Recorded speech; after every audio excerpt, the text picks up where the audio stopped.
Yun, tingnan natin si Kai Soto dito. Ayun, ang siguro dyan, sa may ano siya. Pumasok din siya. Ayun, ano yan?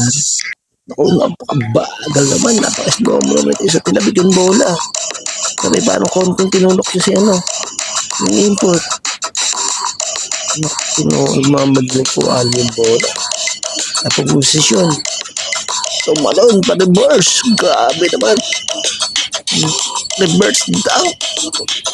Unique yan sa NBA. Wala pang ganyan.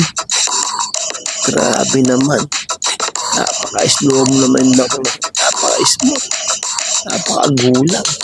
Simula nung natutunan yung triangle offense. Basic na triangle offense. Grabe. Grabe. Napaka-slow mo naman. Wala pa sa NBA na ganyan. Sigurado yan. Sisikit sa NBA yung mga ganun dunk, reverse dunk. Trending yan. Pag-uusapan niya. Paano kung paano niya. Grabe.